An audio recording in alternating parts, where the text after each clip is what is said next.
I came across this quote from Dave Ramsey when I was in my early 20s, and the quote was, "If you will live like no one else, later you can live like no one else."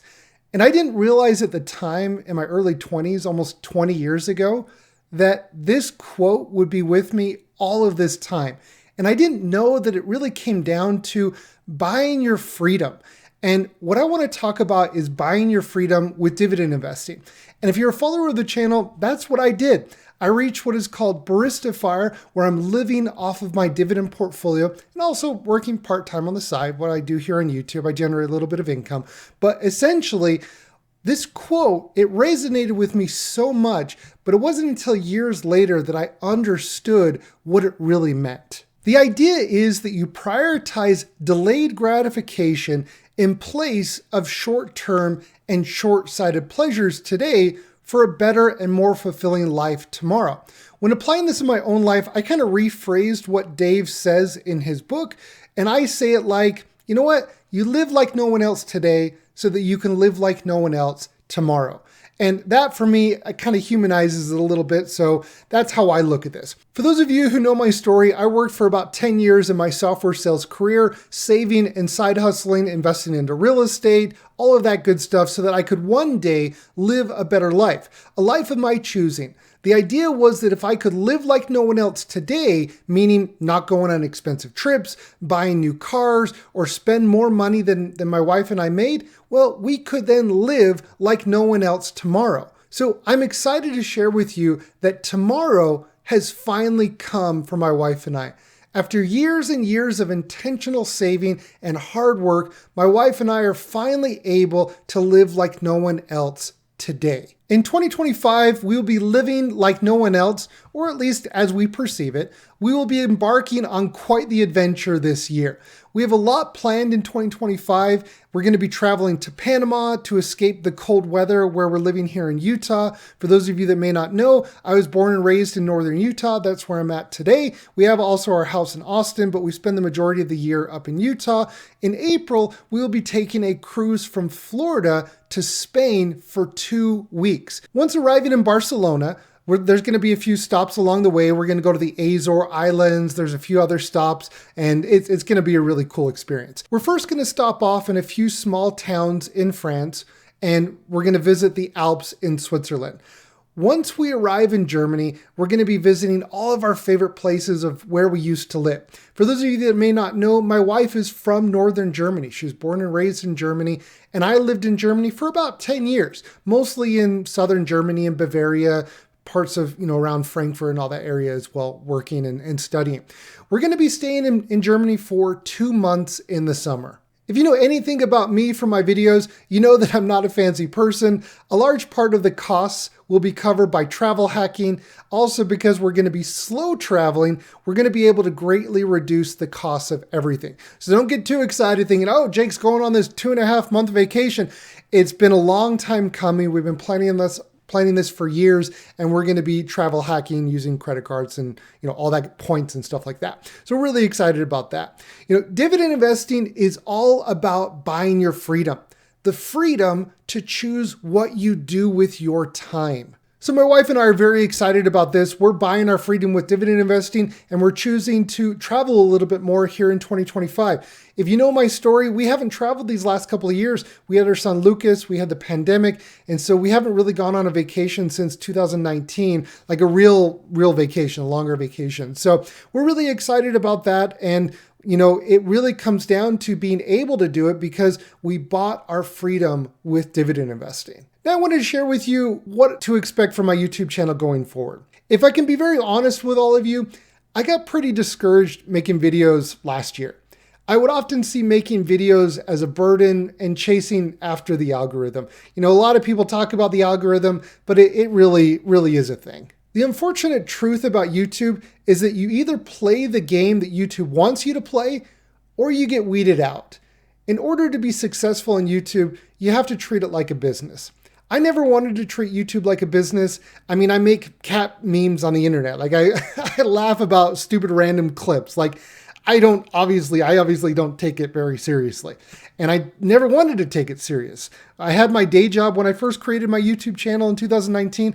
I was making good money in my day job. YouTube was never a job. It was more of a hobby for me. And when I say treat it like a business, the way that YouTube looks at this is it means that you need to pump out 2 to 3 videos a week and only focus on trending topics. And when I think about that, I just see that as a full-time job or a replacement of my previous job. And I never wanted YouTube to become a full-time job. And I saw it really as a way to connect with others and share my story. It was never meant to make a ton of money on YouTube. I think, if you've been on YouTube for a while and you've followed, investing or personal finance content on YouTube, personal finance investing content has changed dramatically since the pandemic. In 2020, the content on YouTube changed dramatically. And unfortunately, I didn't go with the trend. And I'm grateful that I didn't, because I would have had to change who I am. And I'm not, and I don't want to bash anybody or any, like people, they go with the flow and it works for them. For me, I went against the grain. And, it worked out the way that it did. I could have made a lot more money. I could have, had a lot more views, a lot more clicks, but that was really never my goal. From the very beginning, when I created my first YouTube videos, it was never my goal. So it's, it is what it is. The issue with not treating YouTube like a business is that if you put your heart and soul into a video and you really want to make it good and impact other people's lives and really make an impact, it often won't perform well because it's not what YouTube is promoting. And I guess that's the creator dilemma here on YouTube. So in order for me to keep making videos that I want to make versus just chasing the algorithm or whatever YouTube is promoting, I need to be content with the fact that my videos may not be as successful as they could be. I've come to terms with that and will continue to just do my thing and focus on topics that interest me instead of pleasing the almighty YouTube overlords. So going forward, I will continue to upload once a week on Sundays as best as I can.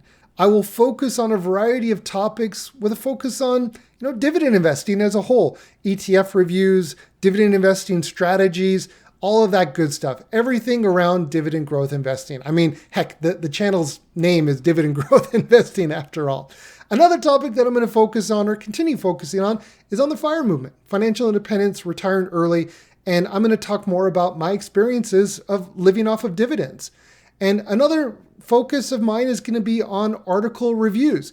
If you recall, I made articles on Thursdays, or I would review articles on Thursdays. A lot of people seem to like those videos. Now, I know they're not for everybody. Not everybody enjoys that type of stuff. But I thought, you know what? It's kind of an interesting thing. And it's a little bit different. And then lastly, the Review My Pie series. I'm going to keep doing that. I really enjoy that. It's one of those series where I don't take myself too seriously. It's more of a casual conversation. And I really, really like that series. And I know a lot of you either like it or you don't. And that's fine. And I think, that's kind of with everything, right, in life. You either like it or you don't or whatever. But, I enjoy this series and I think a lot of you enjoy it as well. So those are the four topics: dividend investing, FIRE movement. I'm going to keep reviewing articles and I'm going to talk, do the Review My Pie series. So I think I'm going to rotate and do a video on one of these topics each month going forward. I've always tried to be myself and not pretend to be something that I'm not. Now, I would show my portfolio value. I had $1 million showing up on the screen, and I never wanted people to think, oh, who is this guy, promoting, showing off flexing his portfolio. I remember back in 2019, I think my portfolio had like 19,000, and Joseph Carlson made a lot of dividend content back in the day. And I would always get comments, oh, this is a poor Joseph Carlson. I remember reading those comments. I'm just like, oh. But from humble beginnings, I guess. I'm going to focus on being genuine and humble in everything that I talk about. I don't have anything to flex. I don't care if people look at my portfolio when I have $1 million or I had $19 or what, doesn't matter. I don't care. I don't have a Lamborghini in my garage. I'm just me. I'm just who I am. And, back in the day when I would date when I would go on dates and I would try to find somebody that would fit good to me, you know what I would always say on a date? It's like, you know what? You get what you see. I even said that in an interview. In one of the interviews that I had in Germany, I was like, you know what? I'm an open book. You get what you see. I don't have any other alternative motive. If you like me, great. If you don't, that's fine. But, and I would always do that on dates. It's like, I'm going to tell you how it is. And that's just who I am. So if you appreciate that, that's who I am. If you don't, if you want something flashy and you want magic and, all that good stuff, I'm not the right channel for you. And that's why there's a little bit of something for everybody. So going forward, I'm going to keep things simple and to the best of my ability to who I am. I'm going to be true to myself and be as original as I can be. And lastly, this was a little bit hard for me, but I'm going to be taking a break from the funny clips. Well, at least I think they were funny. I don't know about everybody else. I call them funny clips. Other people probably thought maybe something different, that they weren't funny, they were stupid, whatever. But there are three reasons for this. The first reason why I'm getting rid of the funny clips is they take a lot of time, and it can make making the videos a bit stressful. Right? I'll plan a video and I'll, think about how I can insert the clip. And I've been doing these clips for like 4 years in every single video. And it was a big part of my creative process here on YouTube. And it was a bit stressful at times.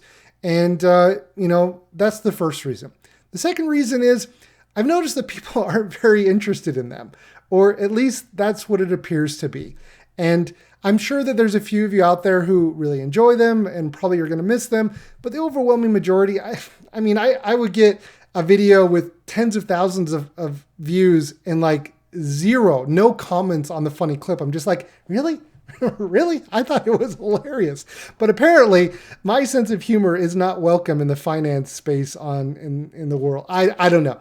Apparently having a sense of humor is not a thing when it comes to talking about investing. I mean, just imagine you go to your financial advisor. I'm not comparing myself to a financial advisor, but imagine going to a financial advisor and they're cracking jokes. Nobody's going to take them serious. So maybe that's part of it. Maybe nobody takes me serious, but then I don't want people to take me. I don't know. So that's the second reason. People I don't think are very interested in them, so I'm going to take them out. And the third reason is I want to detox from social media. I deleted LinkedIn. It was a great and glorious day. Good riddance. And I only have Instagram for memes. That's the only reason why I have Instagram. But I figured if I didn't do the funny clips in my videos, I could delete Instagram and get rid of social media almost entirely. And so that was another reason why I've decided that I'm going to take a break from the funny clips. And lastly here, I'm going to be taking a few months off from YouTube in the summer while we're on our trip in Germany. I'm going to be hitting the reset button and see where I'm at from there. And I just want to say thank you to all of you who have supported me these past years. I read all of your comments. I see the people who comment every single week. You know who you are. Thank you so much. I truly, truly appreciate it. When I read your comments, it really makes my day. And I often will reply, I wish that you could see me smile, because the amount of joy that I get from reading your comments, it's more than you can imagine. So just thank you. I really, really appreciate it. And I'm sure every other YouTuber out there who's not, working as a business, right, trying to make millions of dollars on YouTube, I promise you, if you like a creator on YouTube, go leave them a comment and tell them how much you appreciate them, because I promise you, they appreciate it, and it means a lot to them. And I just hope that I can make a positive impact on you with my videos in the future. Thanks for watching.